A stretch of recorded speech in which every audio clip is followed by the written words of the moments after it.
Bienvenue sur Glow Your Life, le podcast inspirant pour oser vivre ses rêves. Nous parlerons ici de yoga, de mindset, de la vie en général. Si vous souhaitez en savoir plus sur mes formations de yoga, mes coachings, je vous invite à me retrouver soit sur mes réseaux sociaux Coraline Glow ou bien sur mon site internet coralineglow.com. Je vous souhaite une très belle écoute. Bonjour et bienvenue dans ce nouvel épisode de podcast. Ça fait au moins, je crois, 15 jours, si c'est pas 3 semaines que j'ai rien enregistré. Et en fait, j'y pensais tous les jours, mais je ne savais pas quoi vous partager parce que c'est une période qui est challengeante parce qu'il y a plusieurs choses. Et d'ailleurs, je me suis dit, étant donné que tu ne sais pas quoi dire, c'est qu'en fait, il y a un sujet qui prédomine et c'est ça qui bloque. Et en fait, je me suis dit que j'allais parler du couple en postpartum. Donc voilà, mon expérience, mes réflexions. Donc on va voir ensemble les zones de challenge, que c'est à la fois aussi une période qui est merveilleuse et bouleversante. Je partagerai mon expérience personnelle, les défis que j'ai rencontrés, que je rencontre. Et puis on abordera les transformations que le couple peut traverser, les défis émotionnels, pratico-pratiques, et puis comment aussi chacun peut se réadapter dans une nouvelle phase de vie. Parce qu'au final, le postpartum, on l'aborde essentiellement sur l'aspect maternité et l'aspect aussi parentalité.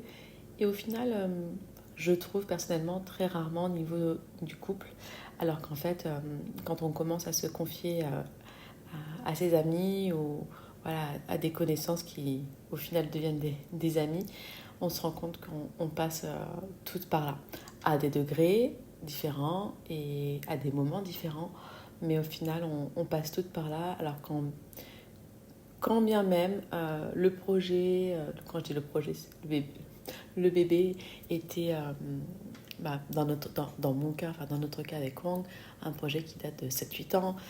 Quand bien même le projet n'était pas un projet extérieur comme un cheveu sur la soupe, ou que c'était un projet mais sur du moyen terme, en fait, peu importe voilà, si c'était un... Enfin, ce que je réalise aussi, c'est que même si au final, voilà, ça faisait des années qu'on se visualisait, qu'on voulait un enfant, en fait, la transformation du couple, le challenge du couple est remis en question. Après, peut-être que là où il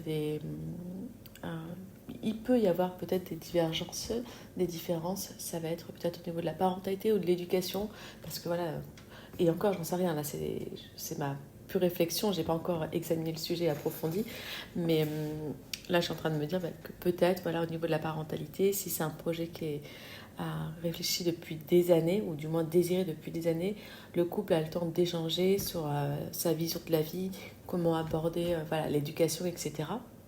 Alors que si on fait, entre guillemets, dans la normalité, donc la norme, je vais dire plutôt la majorité, on est en couple 1 ou 2 ans après, 2 ans, on se marie, et puis dans l'année qui suit, on fait un bébé.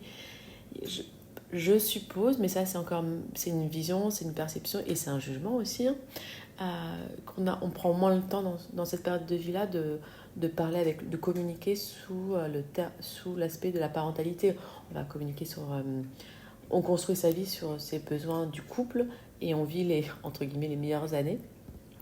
Chose que je n'ai pas eu avec moi, mais ça je crois que j'en ai parlé dans mes premiers épisodes parce que voilà, on a commencé notre vie de couple avec des grosses galères, santé, financière. Donc on n'a pas eu tous les petits papillons, tout le truc rose pendant les 2-3 premières années. Donc je vais revenir sur le thème de ce podcast, mais ça va être intéressant une prochaine fois que je réfléchisse à la parentalité. Alors forcément, tout ce que je vous partage n'est pas une doctrine, c'est pas la Bible du postpartum couple, c'est uniquement mon expérience et qui peut voilà, vous donner une fenêtre, une vision qui peut être différente de la vôtre et du coup voir des solutions que vous n'avez pas peut-être envisagées. Mais en aucun cas, j'ai raison, vous avez tort ou inversement, c'est un partage. Donc je pensais que c'était intéressant voilà, d'aborder donc, la transformation du couple pendant le postpartum.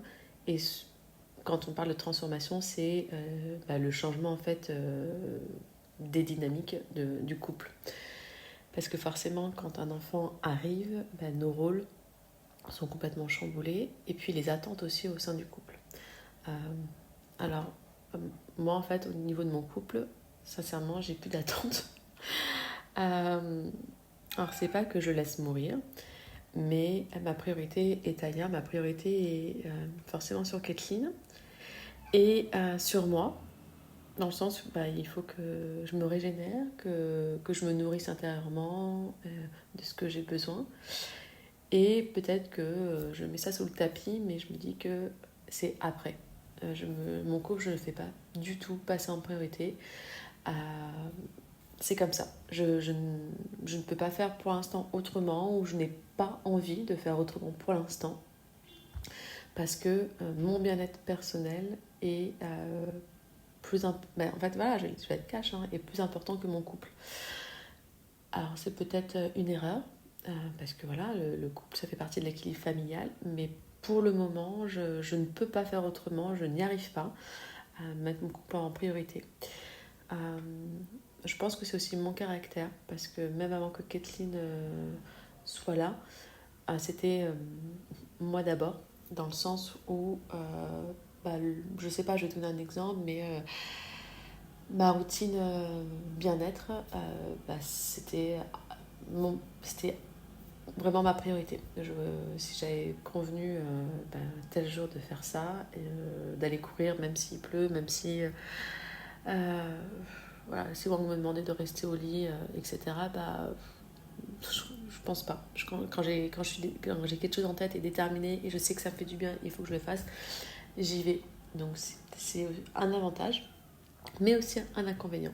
Comme plein de choses, tout ce qui est un avantage peut être un inconvénient selon notre perception et l'évolution du monde dans lequel on vit et ce qui sont nos priorités.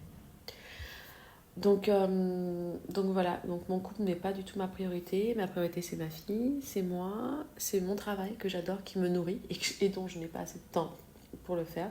Ça, peut-être que j'en reviendrai tout à l'heure dessus, mais en aucun cas, pour le moment, mon couple est ma priorité. Et ça, alors moi, je n'en souffre pas, mais je pense... enfin, c'est pas je pense, c'est sûr. Wang, je sais que lui, c'est l'une de ses... En fait, Wang, à l'inverse, ce serait plutôt donc, en numéro 1, Kathleen, notre couple, et lui ensuite. Alors que moi, c'est Kathleen, moi et mon couple. Donc forcément, il y a un déséquilibre. Chacun fait avec, c'est pas l'idéal, donc forcément, ça crée des zones de tension. Et actuellement, voilà, on est dans une phase où c'est challengeant, on en a déjà eu, Donc challenger, ça veut dire des mises au point, des petites engueulades, mais à chaque fois qu'il y a un conflit, c'est un moyen aussi, c'est une opportunité pour l'autre et pour soi d'affirmer, de réaffirmer des choses, de se repositionner. Et donc voilà, je suis dans cette période-là. Donc d'où aussi mon absence sur le podcast, parce que je ne savais pas trop quoi dire. Parce que voilà, il n'y a rien qui change. Tous les jours est un changement, mais au final, il n'y a rien qui change.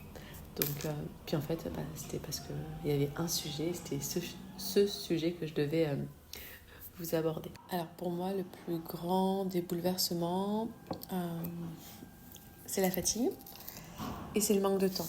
Alors la fatigue en soi, t'es fatigué, mais c'est ce que ça provoque en moi. Alors avec Kathleen, j'arrive à la gérer. Je pense que j'en sors plutôt pas trop mal.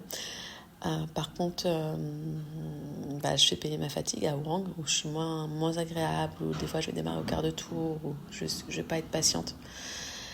Et ça, voilà, c'est un tue l'amour, c'est aussi ça qui est une zone de conflit. J'arrive pas forcément, ça s'exprime, je peux pas... Il vaut mieux que ça s'exprime sur Wang que sur Kathleen. Mais Wang, quand il est fatigué, il me fait pas payer, on va dire, sa fatigue. Et ça, il me le dit suffisamment quand on s'engueule.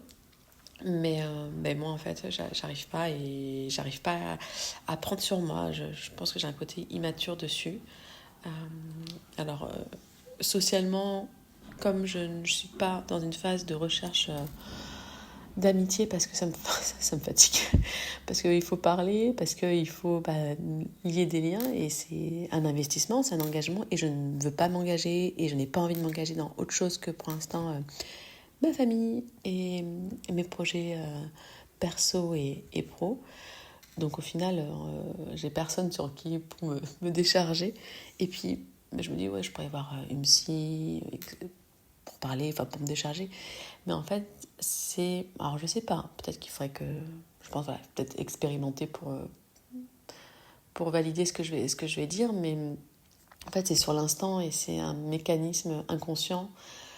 C'est déjà trop tard, en fait, de la façon où je peux répondre ou l'envoyer balader des fois, c'est déjà trop tard, en fait. Et c'est que ça vient toucher quelque chose de primaire et je pense que c'est dû au manque de sommeil parce que, voilà, Kathleen se réveille. Là, j'ai compté cette nuit 4 fois. Non, j'ai commencé à vous parler, il était 6h du matin et ça fait déjà 4 fois qu'elle s'était réveillée pour téter. Si j'étais restée au lit jusqu'à 8h, il y aurait eu une fois de plus, donc ça fait 5. Et hier, donc comme Kathleen ne mange pas pour l'instant, ne fait pas de vrais repas solides, elle est toujours au sein. Forcément, elle mange la nuit, ce qui est normal, mais moi, forcément, ça me fatigue. Et hier, on est allé voir donc une micro-kiné le matin pour voir s'il n'y avait pas quelque chose d'énergétique qui serait bloqué.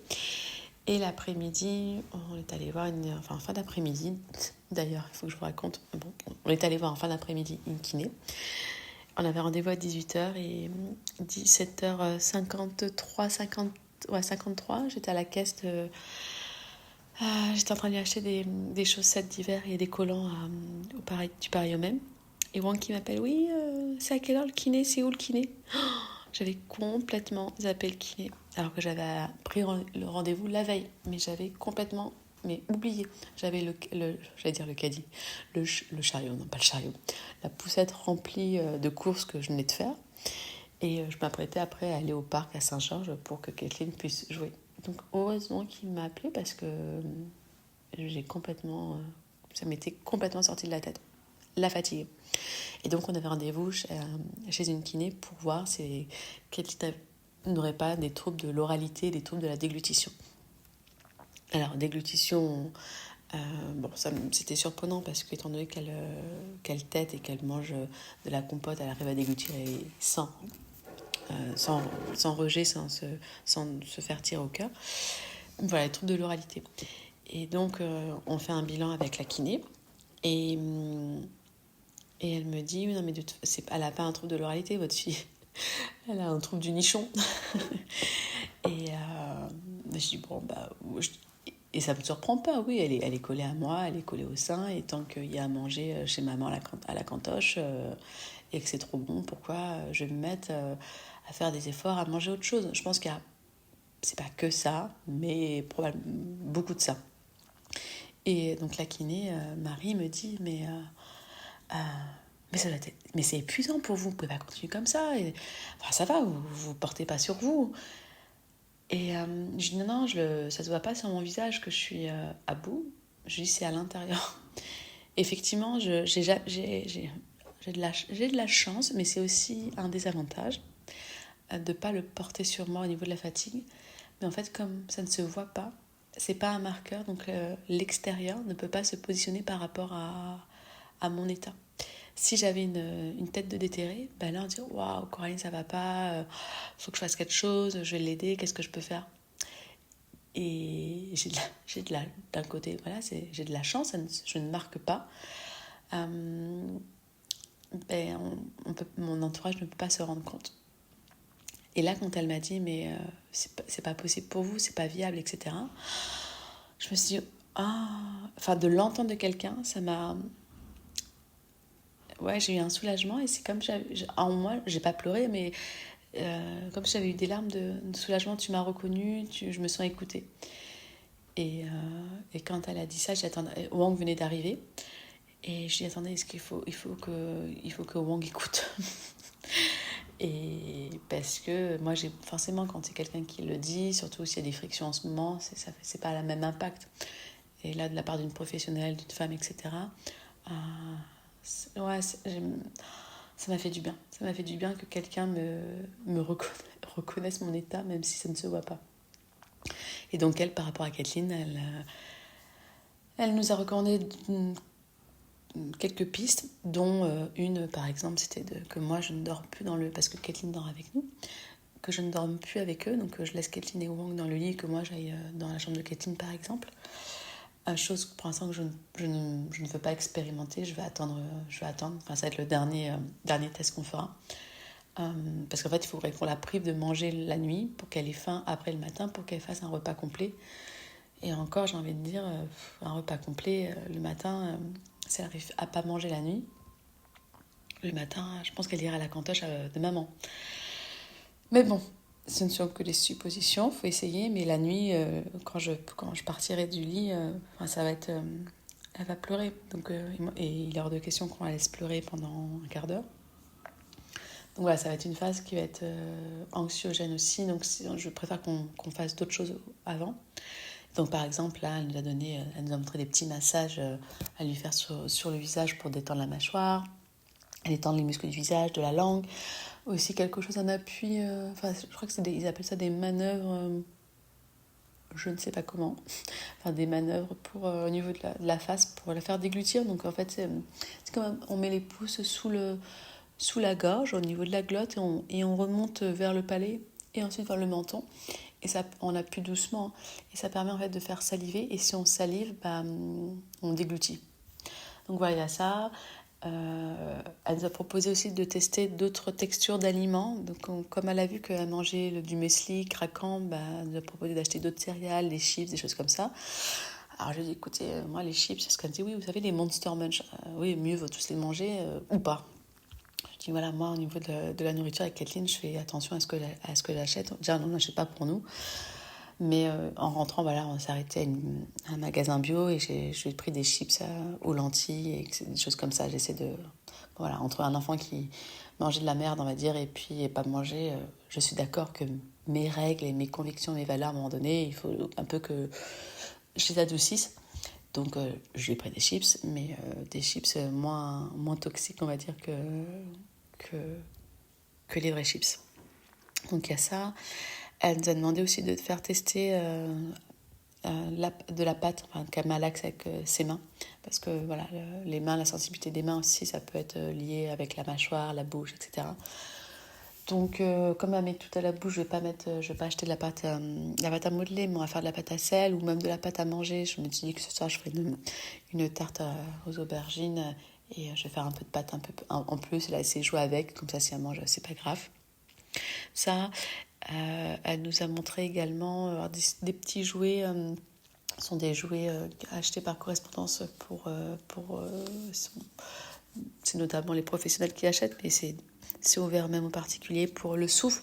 Donc, elle nous a montré là hier, c'est un petit oiseau où on met de l'eau dedans et on souffle, ça fait des bruits d'oiseaux. Et tout ça, c'est pour renforcer la langue, renforcer les muscles de la mâchoire. Parce que voilà, la mastication aussi permet aussi au cerveau de bien se développer, enfin le cerveau, le crâne, la partie supérieure du crâne.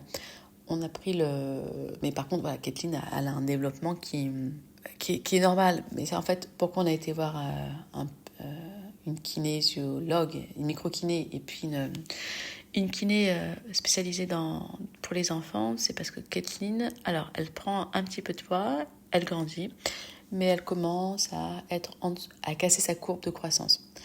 Et ça inquiète ma mère, ça inquiète la mère à Wang, ça inquiète... autour de nous, on voit que ça se pose des questions. Alors, nous, ça ne nous inquiète pas avec Wang, parce qu'on vit avec notre fille, on voit que quand elle veut manger, quand elle veut, elle prend, qu'elle est heureuse, qu'elle a toujours ses petits bourrelets au niveau de ses cuisses, etc. Et puis, surtout que Wang, ils sont 6 frères et sœurs au total, mais il a une sœur sur Bordeaux qui a eu 2 enfants, 2 garçons. Et les enfants, ils ont eu la même courbe de croissance que Kathleen. Donc c'est deux familles. Faut pas oublier que moi je suis petite. Mais au-delà de moi, c'est qu'il y a un gène qui est asiatique, vietnamien. C'est des petits bébés, c'est des petits gabarits. Et j'aimerais bien voir les courbes de croissance des bébés vietnamiens, qui ne sont sûrement pas celles autonormées, enfin normées plutôt, européennes ou françaises qu'on nous oblige à avoir dans notre carnet dans notre carnet de santé. Donc c'est pour ça qu'au final on fait tout, on a été voir des professionnels pour se dire, puis moi aussi pour pas que je culpabilise un jour en me disant j'ai pas fait ce qu'il fallait, donc on a été prendre les avis. Donc voilà, c'est pour ça qu'on fait ça. Et je sais plus pourquoi je vous dis ça. Donc bref, on a des petits trucs à mettre en place pour voir si Christine voudrait manger un peu plus. Parce que voilà, la fatigue, c'est sûr que si elle mangeait du solide le soir, elle ne têterait pas la nuit et je pourrais dormir mieux et être moins fatiguée. Et si je suis moins fatiguée, forcément ça se répercute sur mon couple. Donc voilà, c'est important, mais c'est important, mais si on revient au début de l'épisode, je vous ai dit que mon couple, c'est pas ma priorité.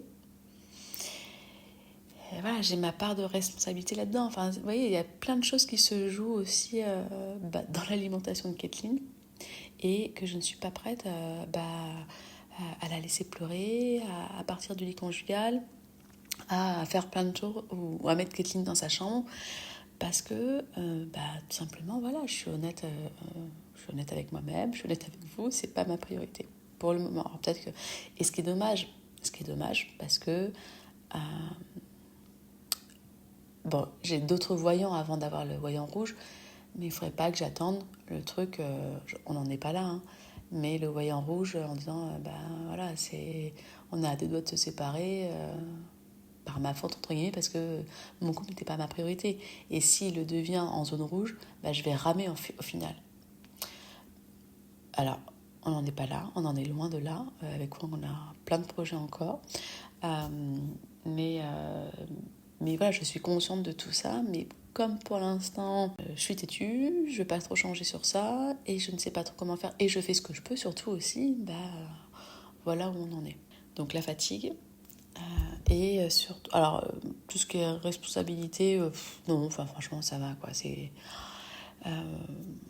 je me sens pas, certaines personnes, certains parents, certaines mamans alors je dirais pas un souci, mais que ce côté responsable, d'être responsable d'un autre être humain, ça peut être difficile à gérer. Non, moi, je suis responsable en fait du cadre de Kathleen, qu'elle soit en bonne santé. Et encore, j'ai envie de dire, je dois faire tout en fait de moyens pour qu'elle soit en bonne santé. Mais si elle a une maladie un jour, il faut pas que... Alors je dis ça maintenant parce que c'est facile pour moi parce qu'elle n'est pas malade. Mais c'est pas moi, je ne serais pas responsable de sa maladie. Donc je ne sens pas... Au niveau de la responsabilité, ça va. Avec Kathleen, c'est marrant. Enfin, c'est marrant. Pour moi même, c'est perturbant parce que je me sens engagée d'être maman, d'être sa maman, et en même temps désengagée. C'est très bizarre ce que je ressens parce que je pense que, je sais pas, mais je pense que c'est mon caractère aussi de facilement être détachée des choses, des personnes. Un avantage et un inconvénient à la fois, tout dépend dans quelle situation. Mais du coup, bref, on va pas parler de ce qui n'est pas un problème pour moi, mais au niveau de la responsabilité d'avoir un enfant, un bébé, etc., non, même par rapport à l'éducation que je lui... apporter une bonne éducation, etc., je me dis que les choses se font. Au départ, je me dis, mais comment je vais faire pour lui apprendre à marcher? Comment je vais faire pour... je sais pas, pour qu'elle mange, etc. Mais en fait, c'est pas moi qui fais, c'est elle, et c'est au-delà d'elle, ça se fait. C'est comme si on avait un programme en nous, donc l'univers, nos programmes intérieurs, tout ça, ça se fait. Ou même pour la propreté, c'est une autre étape, la propreté après la marche. Je me dis, non mais attends, la marche, elle sait faire, la propreté, elle sait faire, moi je fais rien en fait, j'assure juste un cadre pour son bon développement physique, émotionnel, mental, mais le reste en fait, c'est pas moi, Donc voilà pour la responsabilité. Ensuite, pour moi, ce qui est le plus dur aussi, et je dirais peut-être même en numéro 1, avant la fatigue, les deux sont liés, mais c'est le manque de temps. Le manque de temps, mais j'en suis responsable parce qu'on refuse de mettre Kathleen en collectivité. Et d'ailleurs, la kiné Yann nous a dit, mais voilà, si vous voulez mettre Kathleen en collectivité, c'est pas possible, là, par rapport au fait qu'elle mange pas. Elle me dit, non, mais on sait pas dans nos plans. Donc au final, peut-être que... Enfin, c'est pas peut-être, c'est forcément, tout est à sa place. Elle a les parents qu'il lui faut, elle a le cadre qu'il lui faut par rapport à son développement, etc. Mais le manque de temps, alors oui, pour moi, point de vue perso, prendre du temps pour moi, mais c'est aussi le temps, quand je dis le temps pour moi, c'est le temps que j'ai besoin pour travailler, pour mon activité pro, et ça me nourrit. Et le fait de ne pas en avoir, je me sens pas bien. Là, ça faisait 2-3 jours que j'avais pas pu bosser, et j'ai des tâches qui se rajoutent, et hier, on a eu une petite conversation un peu houleuse avec Wang parce que j'étais à bout et ça ne m'allait plus. Je lui dis, ouais, c'est plus possible parce que normalement, on avait déterminé que le matin, c'est Wang qui gère Kathleen pour que moi, je puisse m'occuper de moi. Donc, c'est-à-dire, un jour sur 2, je fais une activité physique le matin. Donc, soit je fais mon yoga, soit je fais du HIIT, soit je vais courir. Donc, et les jours où je ne fais pas d'activité, je travaille le matin. Et l'après-midi, c'est moi qui gère Kathleen. Comme ça, lui, il peut bosser, s'occuper, faire ce qu'il a à faire pour lui. Et le soir, on gère tous les deux ensemble. Et la nuit, c'est moi qui gère. Et en fait, ça, c'est depuis le début. C'est juste que là, moi, je pense que j'ai eu un trop-plein. C'est que le matin, on dit que c'est lui, mais je commence à faire quelque chose, mais lui, il commence à ouvrir son ordinateur, à faire des mails, donc en fait, il faut que je m'occupe de Kathleen. Donc je me retrouve en fait à m'occuper de Kathleen le matin, et moi, à pas pouvoir faire ce qui était prévu.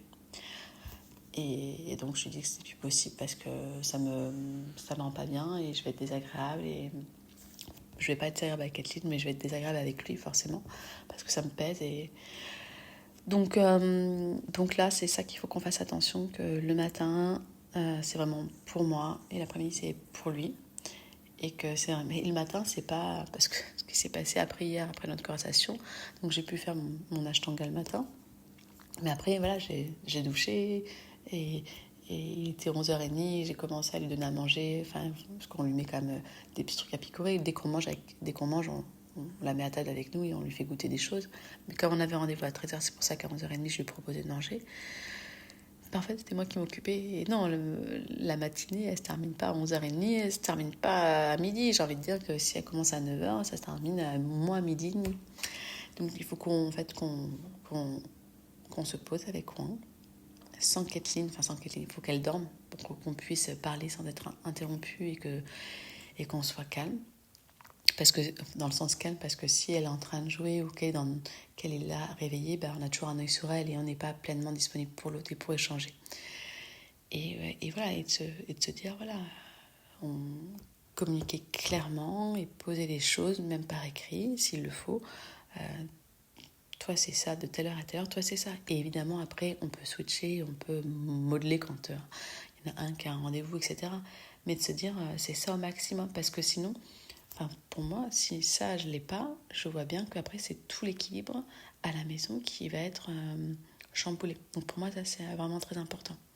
Donc voilà, mes plus grands challenges, bouleversements, fatigue et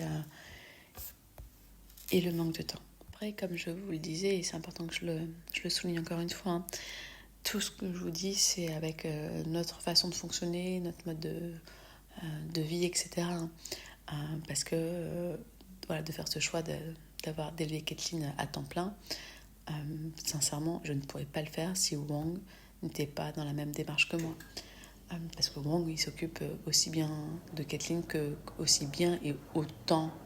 Alors, autant en quantité, non, parce que forcément, j'ai la nuit et comme je l'allaite, voilà, mais en qualité... alors, je vais pas dire que moi, je m'en occupe moins bien que lui. Mais tous les deux, on s'en occupe très bien. Et il est autant investi que moi. Vous voyez, tous les rendez-vous, il vient avec moi. Rendez-vous chez micro-kiné, rendez-vous kiné, rendez-vous chez le médecin pour les vaccins. Enfin, tout, il vient. Juste la kiné, quand elle avait... Avant qu'on parte en Asie, donc quand elle avait, je crois, 2 mois, elle a commencé de la kiné. Parce qu'elle avait un petit blocage au niveau... Alors, on pensait que c'était au niveau du cervical, mais c'était plus... elle était un peu bloquée au niveau du bassin. Là, j'ai allé toute seule. Ça a duré une demi-heure. Il est venu peut-être 2 fois pour voir l'endroit. Mais sinon, à chaque fois, il vient tout le temps. Donc, c'est un papa qui est pleinement investi. Et j'ai beaucoup de chance parce que je sais que c'est pas la majorité. Après, voilà, quand on s'engueule, il me sort des fois, oui, tu te rends pas compte, là. Ben si, je me rends compte, mais en même temps, bon, je vais pas dire, je dis merci, mais il y a des choses, pour moi, c'est une évidence et que ça doit être comme ça. Donc, je dis merci, mais en même temps, je vais pas lui jeter des fleurs à chaque fois. Mais bref, tout ça pour dire que, parce qu'on est ensemble, parce qu'on voit les choses de la même façon, donc c'est pour ça que je vais pas lui envoyer des fleurs à chaque fois. Sinon, si on aurait pu aborder la solitude, alors je me sens pas seule. Alors, je me sens pas seule, mais d'un point de vue factuel, je suis seule. Enfin, je suis seule. J'ai une amie, Pauline, qui est naturo sur Toulouse, que je vois au moins une fois par semaine. Voilà, donc heureusement qu'elle est là. J'ai ma voisine Marion de Péniche que je vois aussi. Alors, en ce moment, on n'arrive pas trop à se voir une fois par semaine. Mais à part ça, en échange physique, ça va être ça mon quotidien dans mes semaines. Après, j'échange beaucoup avec une amie de Perpignan, Marion, qui a eu un petit garçon, Milo. Et ça, c'est chouette qu'on puisse se confier et avancer dans nos rôles de maman ensemble. Mais j'ai pas...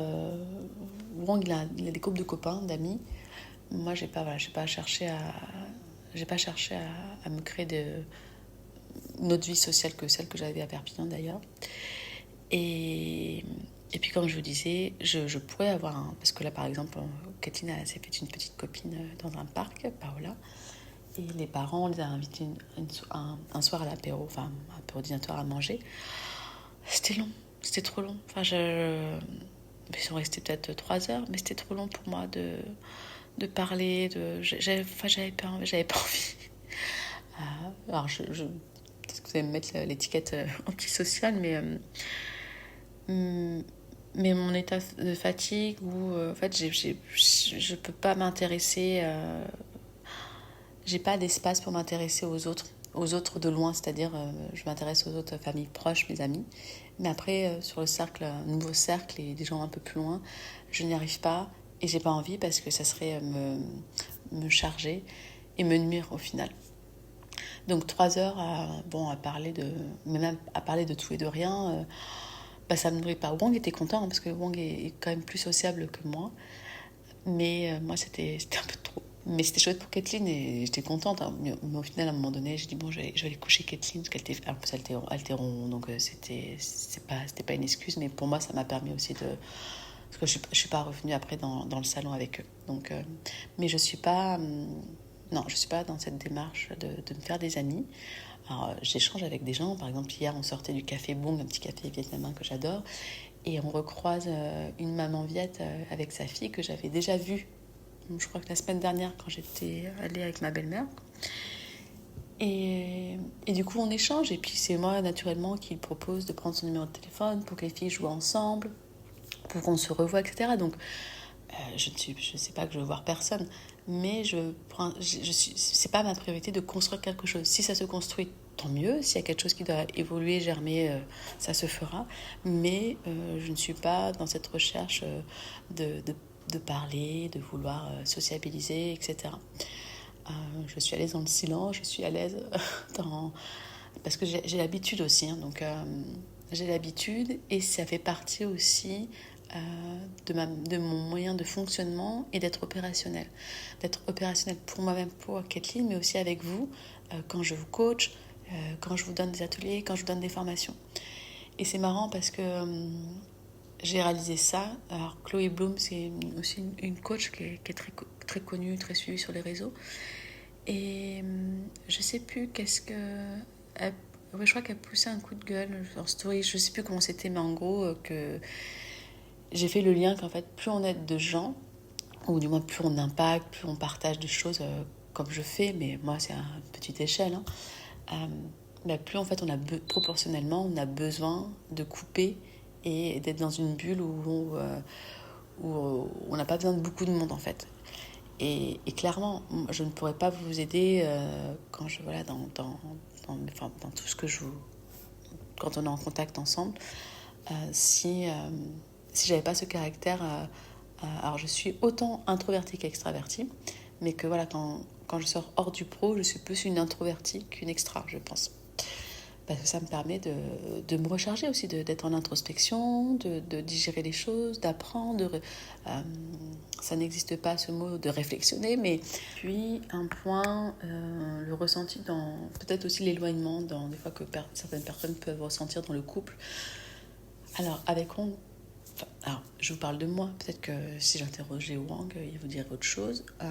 Mais moi, je me sens pas m'éloigner de lui parce qu'on a toujours, déjà, on a des projets qui sont alors, professionnels, on est engagé dans des projets. Et là, je peux pas vous en parler pour l'instant, mais on a un autre projet pro. On en est tout au début. Ça, c'était pas prévu maintenant. C'est une opportunité. On se dit, pourquoi pas. Et voilà, on a un autre. C'est un gros projet. Qui est là qui est sur le tapis. On est en train de voir comment faire pour le réaliser. Donc je me sens pas éloignée de lui parce qu'on a toujours une vision commune de vie, d'évolution, d'éducation.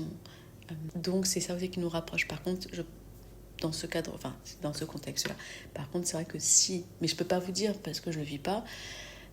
Si Wang avait un job bon, moi, voilà, je suis à mon compte, je fais tout ce que je fais à l'heure actuelle, mais que Wang avait un autre job à côté, salarié ou pas, mais où on ne bossait pas ensemble, peut-être qu'effectivement, il y aurait un éloignement parce que nos projets pro peut-être ne pourraient pas se réunir ensemble et donc forcément, on serait en désaligné ou du moins, ça ne serait pas synchronisé. Mais là, comme tout est ensemble, et c'est notre façon de faire et c'est notre couple avec Wang, parce que depuis qu'on est ensemble, au final... donc ça va faire 15 ans en août prochain, déjà 15 ans qu'on est ensemble.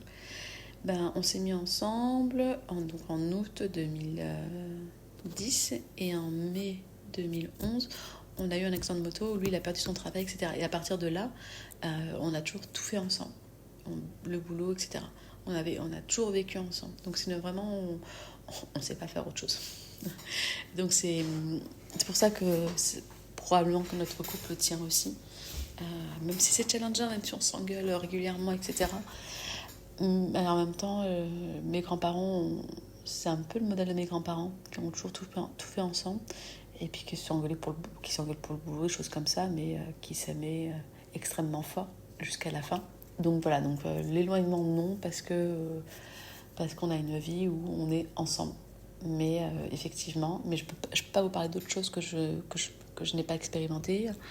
Mais je pense que si dans ce compte, mais ça sert à rien d'en parler parce qu'il y a plein d'éléments extérieurs qui changeraient. Donc on n'en parle pas. Pour moi, le fait qu'on ait nos projets communs professionnels, ça consolidifie ou du moins ça nous permet de toujours avancer ensemble. Alors les défis plus spécifiques du postpartum, physique, émotionnel. La fatigue, j'en ai parlé. Récupération, je récupère pas. L'allaitement, parce que hier la kiné me dit jusqu'à quand vous voulez allaiter. Je dis tant que je suis pas gavée au final, tant que c'est ok pour moi, je vois pas pourquoi je la couperais, à moins qu'il faut je sais pas, Kathleen devient rachitique, elle peut pas devenir rachitique, mais je sais pas, elle aura un problème de santé et encore le lait c'est ce qu'il y a de meilleur, mais non, tant que pour moi ça ne me coûte pas, dans ma balance avantages et désavantages, je vois pas pourquoi j'arrêterais. Donc voilà. Et sexualité, étant donné, voilà, je vais être cash pistache. Alors je suis en train de me servir du café. C'est le bruit que vous entendez. Hop. Évidemment, j'ai repris le café et je compte pas arrêter. Sexualité, étant donné que mon couple n'est pas ma priorité, forcément toute la sphère sexualité n'est pas ma priorité et c'est pas ce qui coule en abondance dans notre foyer. Bon, voilà, j'en dirai pas plus, mais voilà, c'est comme c'est pas ma priorité, et c'est ça aussi qui est un challenge pour nous, et qui est pas facile, je pense, pour moi, parce que lui, étant donné que le couple, c'est plus important, enfin, on l'a dit dans sa valeur numéro 2, chose importante, forcément, il y en a un qui souffre davantage. Je suis au courant, je fais ce que je peux avec mon état, mais clairement, déjà l'allaitement, on a moins de libido. Je pense que je suis dans une... Alors je sais pas, du moins c'est pas ma priorité, et je ne fais pas ce qu'il faut pour, euh, pour animer, pour développer ma sexualité, tout ça, pour en avoir envie et me donner un cadre, etc. Parce que voilà, mon couple, on a dit que c'était plus tard, et que j'aimerais d'abord nourrir ce qui est important pour moi, donc m'occuper de moi, m'occuper de mon boulot, et faire les choses que j'aimerais mettre en place, et puis ensuite ça. Alors là, je me suis centré mon esprit, voilà, tac, tac, tac, tac, tac, tac, tac, mais je pourrais faire les deux en même temps, mais pour l'instant je n'y arrive pas, et j'ai pas envie de m'en donner les moyens pour l'instant, pour en être honnête. Je n'ai pas fait de dépression postpartum. Hormonalement, les montagnes russes, je sais pas, parce que étant donné que j'allais toujours, j'ai pas eu mon retour de couche. Donc oui, il y a des choses alors je sais pas si c'est la fatigue, mais je pense que c'est la fatigue plus le fait que j'allaite. Au niveau connexion neuronale, mais je me vois, il y a des bugs. Par exemple, on était au parc dimanche à Sorède chez ma tante, mais je me suis trouvée con après. Donc il y a une famille qui arrive, et puis un bébé qui était un petit garçon qui était sur une draisienne, il faisait grand, et je demande à la maman, il a quel âge? Et elle me dit, je sais plus, elle me dit peut-être 21 mois, 23 mois. Et soyons clairs, hein, les amis, je sais que 24 mois, ça fait 2 ans. Ça fait 2 fois 12 et 12, je le sais. Et pourtant, je lui dis, ça fait 3 ans, 3 ans et demi. Et là, non, ça fait... Et j'ai dit, putain, c'est clair. T'es con. Elle m'aurait dit, je sais pas, au-delà de 24, elle m'aurait dit 28 mois, ou 28 mois, 38 mois, 40 mois, tout chose comme ça. J'aurais dit, ça fait combien tout ça? Parce que déjà, plus les chiffres sont grands, moins pour moi c'est clair. Parce que déjà, quand j'étais enceinte, vous savez, les semaines d'aménorrhée, 24 semaines, tout ça, je calculais pas du tout en semaines. Je savais même pas combien de semaines j'étais. Je calculais en mois. Quand j'étais plus proche du début du mois, je disais que j'étais à 3 mois. Quand j'étais plus proche de la fin du mois, je disais j'étais plus proche de 4 mois. Mais vous voyez, j'ai dit que ça faisait 3 ans et demi, alors que je savais très bien que c'était du 24 mois. Enfin, ça faisait du 2 ans. Enfin bref, donc voilà, peut-être au niveau neuronal, j'ai pas la lumière à tous les étages. Mais c'est la fatigue, c'est la fatigue cognitive. Et j'avais lu une étude qui montrait clairement que quand on allait, il y a au niveau de nos neurones, ça merge à un autre endroit, mais après ça se restaure. Il faut juste que je sois patiente, et il faut qu'on soit patiente, il faut qu'on soit patient avec moi. Alors, si on devait parler de stratégie pour se reconnecter et solidifier son couple, j'ai envie de dire, je suis peut-être pas la personne qu'il vous faut pour ça, parce que c'est ma valeur numéro 3, mais pas ma première valeur. Parce que Wang vous dirait par exemple autre chose, et il mettrait des stratégies qui seraient différentes de la mienne. Pour moi, c'est moi d'abord, et ensuite mon couple. Wang, c'est d'abord le couple, et lui ensuite, parce que le fait que son couple aille bien, ça le nourrit, et il est heureux. Et moi, vous voyez, ce cheminement-là, c'est si moi je vais bien avec moi, si je suis épanouie dans mon boulot, que j'arrive à faire ce que j'ai envie, je suis bien, donc j'ai envie d'aller vers mon couple. On nourrit pas le couple de la même façon, et le couple n'intervient pas de la même façon. Donc je suis désolée, je n'ai pas de stratégie à vous donner. La seule stratégie que je peux vous donner, c'est de voir en vous, de reconnaître à quel moment le couple est important, à quelle échelle, à quel degré. Et selon ces degrés-là, soyez honnête de voir quel investissement, quel engagement vous êtes prêt à aller pour solidifier votre couple. Alors évidemment, je ne vais pas vous mentir, il est extrêmement important de s'accorder des moments à deux. Et nos moments à deux, que j'adore, et c'est ça qui me... si on me les enlève, ça me fera un déséquilibre. C'est le soir, on se fait un petit apéro avec Wang. Kathleen est là, mais même si on s'occupe de Kathleen et qu'il y en a un qui sort de table, etc., mais c'est mon moment où je suis contente. On est le soir, on a fait une belle journée, on picore, on se raconte notre journée, on avance dans nos projets, on partage. Et c'est vraiment, je chéris ces moments de petit apéro dînatoire qu'on se fait tous les soirs. Ça n'a l'air de rien, d'un point de vue extérieur, mais pour moi, c'est important. C'est important et je les adore. Alors, je les adore quand on les fait à la maison, parce que maintenant que Kathleen marche, si on va boire un verre ailleurs ou qu'on va au resto, en fait, il y en a toujours un qui est tout seul à table. Comme chaque parent, on n'est pas à plaindre. Mais du coup, on savoure moins, parce que Kathleen, elle n'a pas de jeu au resto. Donc là, au moins, à la maison, elle a ses affaires. Et si on doit recevoir du monde, je préfère les faire venir à la maison. Trouvez vos moments pour vous, à deux idéalement. Et puis après, moi, j'ai pas l'aide de la famille sur Toulouse. Alors, il y a belle-maman, mais belle-maman, elle est italienne, et elle parle pas très bien français. Et donc, moi, je suis en stress, en fait. Je suis en stress, donc je ne vais pas laisser Kathleen avec belle-maman. En stress dans le sens, par exemple, si devait se passer quelque chose, elle serait pas capable d'appeler les pompiers ou de demander de l'aide, choses comme ça. Donc pour moi, c'est clair et net, quand elle vient, je veux toujours qu'il y ait soit moi ou Wang avec elle. Mais je peux pas laisser ma belle-mère seule avec Kathleen.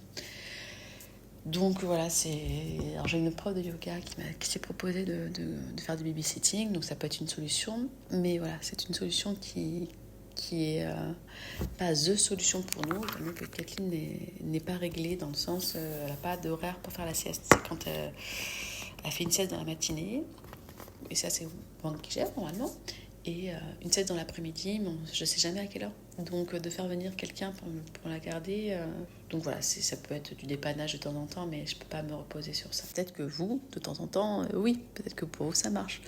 Et du babysitting, donc pour moi, c'est pas un problème financier, mais si pour quelqu'un ça devait l'être, observez s'il n'y a pas moyen de faire du troc avec cette personne-là. Si vous donnez des cours de yoga, je sais pas, on a tout un talent, donc il y a peut-être quelque chose que la personne est intéressée. Ou si vous ne voyez pas ou la personne n'est pas intéressée par vos talents, je sais pas, par exemple, quelqu'un vous donne, on appelle ça le troc en tripartie. Quelqu'un vous donne des légumes, par exemple, des fruits, des légumes, un panier, et puis la babysitter vient, vous faites de la couture, mais elle n'est pas intéressée par la couture, mais par contre, elle est peut-être intéressée par les légumes et les fruits. Donc moi, je pense que l'argent ne doit pas être un problème, et c'est de croire que c'est un problème qui ça le devient, parce qu'il y a toujours des solutions. Bon, voilà pour cet épisode. J'étais contente de le faire. J'espère qu'il vous aura été utile, et que vous aurez, même si vous n'êtes pas dans le postpartum, parce que c'est vrai qu'on n'en parle pas beaucoup.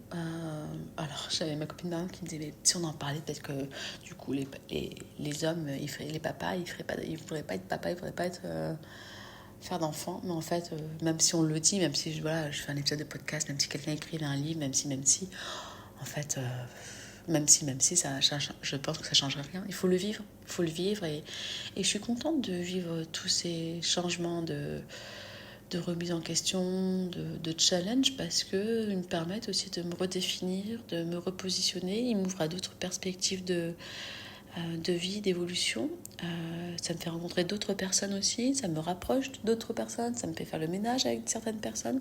Moi, je suis contente, il faut juste, il faut pas que ce soit toxique, il faut que ce soit un projet de vie à deux, ou si on est maman solo, faut qu'il y ait un cadre, faut que ce soit des choses, qui soient cohérents avec ce qui est important pour nous. Mais voilà, tous ces challenges, pour moi, c'est pas négatif, et c'est des choses qui sont inévitables. Et c'est ça, se rappeler qu'ils sont inévitables, parce que ce qu'on disait hier avec mon amie Marion, c'est que souvent maintenant, c'est un peu la société Kleenex, quand il y a une difficulté, on abandonne, parce que elle me dit qu'autour d'elle, il y avait pas mal de couples qui se séparaient avec des enfants qui étaient en bas âge 1 an, des enfants d'1 an. Ça me prend le cœur. Peut-être que les parents n'ont pas sans mettre la faute à qui que ce soit, mais d'avoir je dis merci, je me dis merci à moi, à la vie et aux gens que j'ai rencontrés pour d'avoir eu tous ces outils avant d'être maman, de yoga, de méditation, de spiritualité, de développement personnel, parce que franchement, sans ça, oui, clairement, je pense que j'aurais pu faire une dépression ou du moins faire un burn-out ou la dépression postpartum, ça peut être aussi un burn-out. Au final, c'est normal. Il faut par contre être solidaire ensemble, puis pas rester seul, en parler, il y a toujours des solutions. S'il y a un problème, c'est-à-dire qu'il y a une solution quelque part et c'est qu'on ne la voit pas. Mais elle existe, la solution. Sinon, le problème n'existerait pas. Voilà pour cet épisode. J'espère que vous aurez passé un bon moment. En tout cas, moi, je me suis régalée de le faire. Et c'est toujours avec le cœur que je partage ces petites choses de ma vie qui sont pas grand-chose, mais ça me fait penser à un post que j'ai écrit hier. 1%, c'est 100% de rien, au final. Parce que même si ce que je fais, c'est pas grand-chose, mais c'est pas grand-chose. S'il aide une personne, c'est 100% d'aide, en fait. Donc merci de m'avoir écouté. Et si c'est OK pour vous, ça me ferait plaisir de laisser un petit commentaire sur cet épisode, soit sur YouTube ou sur Spotify, de laisser une étoile au podcast, 5 étoiles, pas une étoile, parce qu'une étoile, ça fait genre, vous n'avez pas aimé le podcast. Mais je crois que sur Spotify, il y a les 3 petits points, et après, notez l'épisode de podcast ou sur votre plateforme d'écoute, ça m'aide.